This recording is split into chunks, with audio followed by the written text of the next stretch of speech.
gentlemen, this is your captain speaking.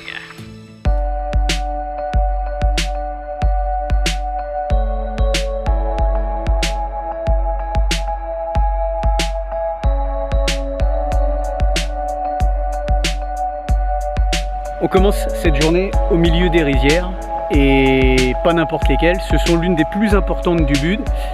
Et finalement, c'est assez impressionnant de savoir que juste derrière la grande foule, les grands mouvements touristiques, on va dire, qu'il peut y avoir au centre-ville du Bud, à peine 200 mètres à vol d'oiseau, vous vous retrouvez en plein milieu des rizières.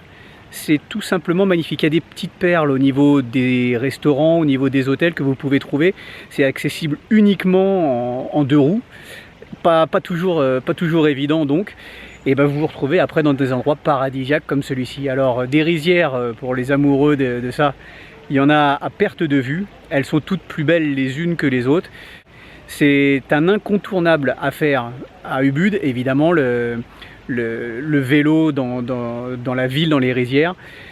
Ça vous permet quand même de voir quelque chose qui est non pas inaccessible à pied, mais qui est assez contraignant, parce que il peut y avoir après des distances. Là on va parcourir plusieurs kilomètres avec ce beau vélo électrique, et on traverse des petits villages où parfois il n'y a même pas l'électricité.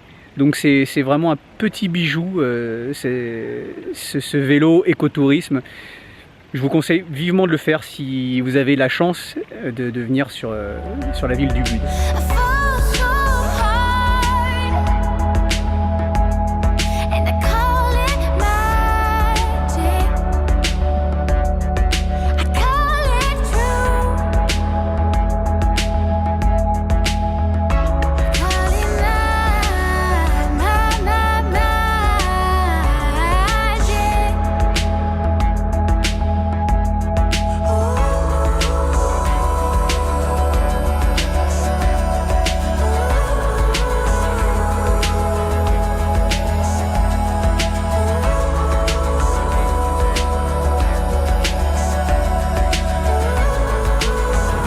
Cette petite balade en plein milieu des rizières est vraiment fantastique. On est au cœur, entre guillemets, de l'action. C'est vraiment génial. Il n'y a pas d'autre mot, faut le vivre en fait. Ubud, c'est en gros c'est le cœur, voire le poumon de cette île. D'un point de vue culturel, en tout cas, ça c'est certain. C'est aussi basé sur la tradition. Et la tradition ici, c'est la culture du riz, dans les fameuses terrasses de riz. On va aller en visiter une qui est la plus connue, qui a un petit peu perdu de son charme à cause du tourisme de masse, mais qui reste quand même un spot exceptionnel.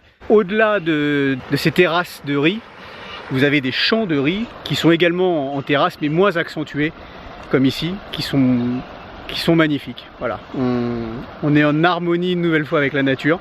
C'est un énorme plaisir. Moi, c'est chacun ses goûts en fait, hein, mais je prends beaucoup plus de plaisir finalement à être là qu'au bord d'une plage à Bali, genre Kuta ou tout ça, où c'est le tourisme de masse. C'est pas, il y a rien quoi. Il y a pas de, tout est artificiel. Là ici, on peut pas faire plus traditionnel, on peut pas faire plus pur. Voilà. Donc pour les amoureux de la nature et de la tradition, c'est ici qu'il faut être. Et il y a un contraste entre nous, touristes, qui venons à passer entre guillemets du bon temps ici, et ceux qui travaillent dans les rizières, qui ont, à mon avis, pas vraiment la belle vie. Moi, je me lasse pas de ces scènes au milieu des rizières. Je vais vous dire, la première fois que je suis venu à Bali, ça a été un coup de foudre de venir dans ces rizières. Et je prends toujours autant de plaisir. Il y a plus le fameux effet de la première fois, mais je prends toujours autant de plaisir d'être là, à être au plus près de la nature en fait, et de la nature pure. Parce que ici à Bali, l'autre spécificité, c'est que on n'a recours à aucun produit chimique ou industriel. Tout est 100% naturel. Donc ça donne ça donne du travail à tout le monde entre guillemets, et puis surtout ça donne un produit qui est pur.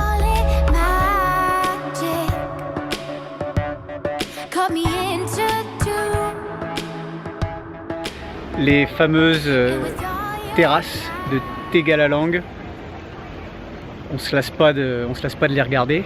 La vue est à couper le souffle. Et c'est un spectacle hors du commun.